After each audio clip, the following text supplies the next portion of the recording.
Good evening. This is All India Radio. I am Valsa Williams with the news at 9.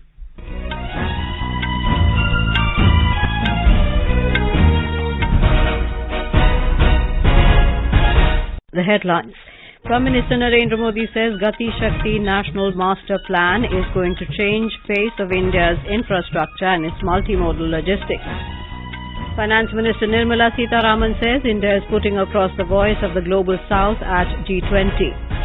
In Meghalaya, senior legislator-elect Timothy D. Shera takes oath as pro-tem speaker.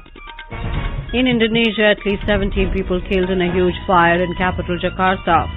And in cricket, first Women's Premier League begins with match between Mumbai Indians and Gujarat Giants at Navi Mumbai.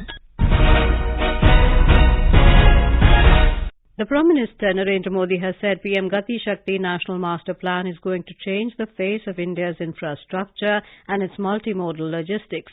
He pointed out that India will achieve the target of becoming a developed nation by 2047 with infrastructure development as the driving force of the economy. He was addressing a post-budget webinar on the subject of infrastructure and investment, improving logistic efficiency with PM Gati Shakti National Master Plan today. The Prime Minister said the country has to improve its speed and move in top gear. अब हमें top gear में चलना है और इसमें PM गति शक्ति national master plan की बहुत बड़ी भूमिका है। भारत के इंफ्रास्ट्रक्चर का, भारत के मल्टी मॉडल लॉजिस्टिक्स का कायाकल्प करने जा रहा है। ये इकोनॉमी और इंफ्रास्ट्रक्चर प्लानिंग को, डेवलपमेंट को एक प्रकार से इंटीग्रेट करने का एक बहुत बड़ा टूल है। The Prime Minister said with quality and multimodal infrastructure, logistic cost is going to reduce further, which will have a positive impact on goods made in India. The Prime Minister emphasized the need to integrate the concept of circular economy with the sector. Mr. Modi said under the National Infrastructure Pipeline, the government is aiming to invest 110 lakh crore rupees in the coming years. हमारा capex साल 2013-14 की तुलना में 5 गुना अधिक हो गया है। National infrastructure pipeline के तहत सरकार आने वाले समय में 110 लाख करोड़ रुपए इन्वेस्ट करने का लक्ष्य लेकर चल रही है। ऐसे में प्रत्येक स्टेक होल्डर के लिए ये नए दायित्व का, नई संभावनाओं का और साहसपूर्ण निर्णय का समय है। Mr. Modi said electrification of railway tracks is now reaching 4,000 kilometers per year, adding that the number of airports and seaport capacity has doubled as well. Elaborating on the role of the states, the Prime Minister informed about the one-year extension of interest-free loans up to 50-year loans, and budgetary expenditure for this has been increased to the tune of 30%. Finance Minister Nirmala Sitharaman has expressed delight at what she described as India being the voice of the Global South at G20 and putting forward the matters of concern. Speaking at the Raisina Dialogue in New Delhi, the Finance Minister said the debt stress issue of the small, emerging and developing economies is one such issue which was unanimously taken up with all seriousness. One item on which there was complete unanimity. The G20 was one.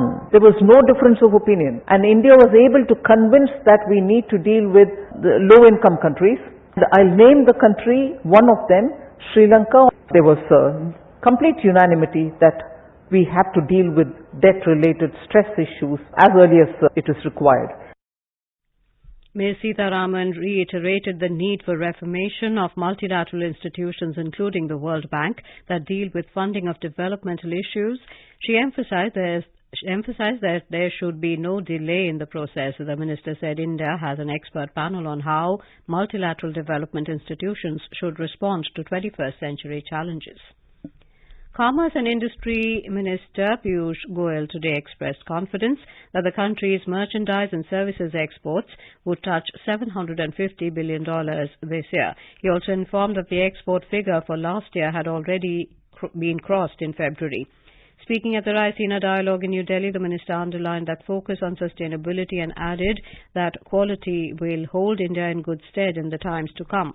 Highlighting the government's efforts in bringing quality consciousness, he informed that the number of quality control orders have grown by over 4 times and now stands at about 440 products.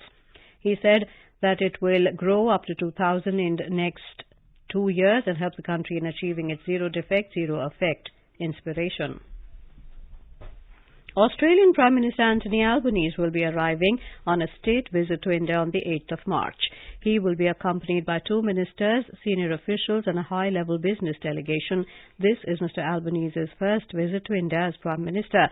He will arrive in Ahmedabad on the 8th of March and will visit Mumbai the next day. On his arrival in Delhi, Prime Minister Modi and Mr. Albanese will hold an annual summit to discuss areas of cooperation under India-Australia Comprehensive Strategic Partnership. Regional and global issues of mutual interest will also be discussed. The Australian Prime Minister will also call on President Draupadi Murmu. The strategic partnership between the two countries was elevated to a comprehensive strategic partnership in June 2020, which has been strengthened and deepened through frequent high-level exchanges and enhanced cooperation across sectors. In Meghalaya, senior legislator-elect Timothy D. Shera has been appointed as the pro-tem speaker of the newly elected State Legislative Assembly today. Governor Phagu Chauhan administered him the oath at the Raj Bhavan in Shillong. Meanwhile, Deputy Chief Minister Preston Thinsong has condemned the attack on the premises of HSP-DP MLAs for supporting the NPP-led alliance to form the next government in the state. Speaking to media in Shillong, Mr. Thinsong warned of stern action against those who create law and order problem in the state. He said all have to accept and respect the fact that NPP has emerged as the single largest party in the election and has the right to stake claim to form the government. Nagaland Chief Minister Nephew Rio has submitted his resignation to Governor La Ganesan. The development comes a day after Nephew Rio was unanimously elected as the leader of Legislature Party of Nationalist Democratic Progressive Party (NDPP). Sources say Rio is likely to stake claim to form the next government on Monday after a meeting with NDPP alliance partner BJP tomorrow. The swearing-in ceremony is scheduled to be held on Tuesday. Prime Minister Narendra Modi is likely to attend the ceremony.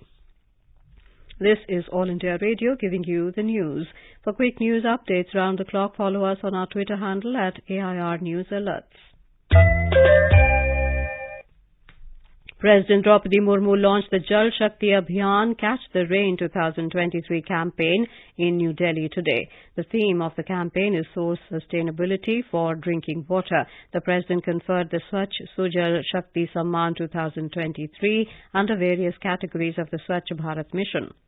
Speaking at the event, President Murmu said the government started Swachh Bharat Mission and Jal Jeevan Mission keeping in mind the problems faced by women. The President said that water conservation and management are the most important issues for India, as only 4% water resources are available in the country. हम पानी की आपूर्ति के लिए परंपरागत माध्यम से ज्यादा स्वास्थ्यगत माध्यम पर निर्भर हो गए, लेकिन सस्टेनेबल वाटर सप्लाई के लिए आधुनिक तकनीकों का उपयोग करने के साथ साथ जल प्रबंधन और जल संचय के परंपरागत तरीके को पुनर्जीवित करना भी समय की मांग है. The National Council for Teacher Education NCTE has launched Integrated Teacher Education Program in 57 teacher education institutions for academic session 2023-24. This is a flagship program of NCTE under NEP 2020. It is a 4-year dual major holistic program offering graduation degree with Bachelor in Education degree course, which will prepare teachers for foundational, preparatory, middle and secondary stages. The program is being offered in pilot mode initially in reputed central or state government universities or institutions. The special window for affordable and mid-income housing Swami Fund completed the 20,557 homes since its inception in 2019. The Ministry of Finance said Swami has so far provided final approval to about 130 projects with sanctions worth over 12,000 crore rupees. The aim of the project is to complete over 81,000 homes in the next 3 years across 30 Tier 1 and 2 cities. The fund succeeded in complete construction in 26 projects and generate returns for its investors. Lok Sabha Speaker Om Birla and Union MSME Minister Narayan Rane inaugurated an MSME industrial exhibition and fair at Kota in Rajasthan. More than 300 MSMEs, khadi and village industries, coir, agriculture and food processing entrepreneurs from across the country are participating in the three-day event. Addressing the program, Mr. Birla said the MSME sector is the backbone of the country's economy and the most employment-generating sector. MSME sector के अंदर जो अच्छी industries है, जिन्होंने अपने अपने क्षेत्र के अंदर नए रिसर्च, नए इनोवेशन करके अच्छे उत्पाद बनाए हैं, आने वाले समय में हम एमएसएमई सेक्टर का बड़ा हब कोटा में बनाएं और बड़ी कंपनियों को ये एमएसएमई सेक्टर के लोग सप्लाई करें, ताकि बेहतर बाजार उपलब्ध कराने में भी इस एस्को का बहुत बड़ा योगदान होगा. Mr. Rane called Kota the Kashi of education. He said the purpose of organizing this fair in Kota is to ensure economic growth and progress of the region by bringing industrial revolution. Micro small industry यहाँ बड़े प्रमाण में लगनी चाहिए, लोगों को रोजगार मिलना चाहिए, यहाँ के स्थानीय लोग का उत्पादन बढ़ना चाहिए और समृद्ध कोटा जैसे एजुकेशन हब माना जाता है, वैसे उसी तरह ये फाइनेंशियली स्ट्रांग डिस्ट्रिक्ट का हो या हब को उस तरह बनाने की कोशिश में आज का मेला है. In Indonesia, at least 17 people were killed and several others injured as a large fire broke out at a fuel storage depot in capital Jakarta last night. According to the officials, the fire forced evacuation of thousands of nearby residents after it spread to their neighborhood. The Plumpang fuel storage station is near a densely populated area in the Tanah Merah neighborhood in North Jakarta. In the Philippines, a provincial governor and 5 other people were shot dead by unknown gunmen today. Local police said the perpetrators carrying rifles and dressed in uniform entered the governor's home in Pamplona town and opened fire. Governor of Negros Oriental Province, Roel de Gamo, and 5 citizens who had been meeting with him were killed in the shooting. Police said 3 suspects have been arrested in connection with the case.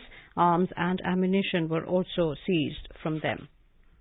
The Supreme Court has asked the Centre to ascertain the number of deaths of tigers in the country in the recent past.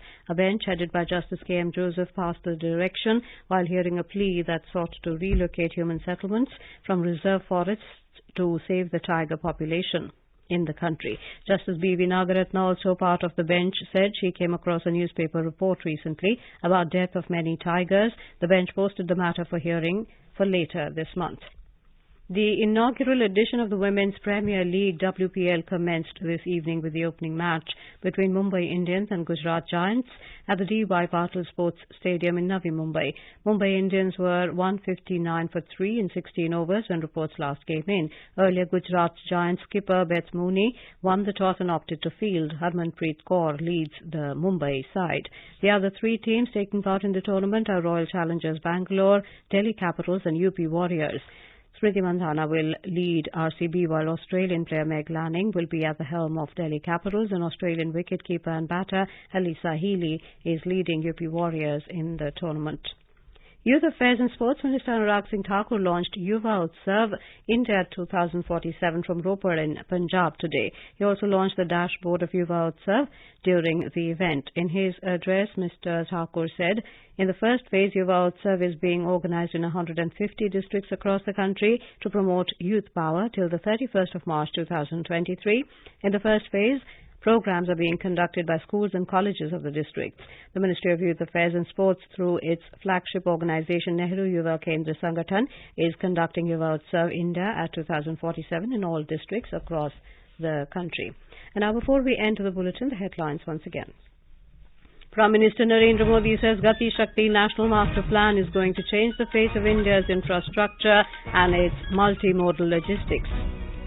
Finance Minister Nirmala Sitharaman says India is putting across the voice of the Global South at G20. In Meghalaya, senior legislator-elect Timothy D. Shira takes oath as pro tem speaker. In Indonesia, at least 70 people killed in a huge fire in capital Jakarta.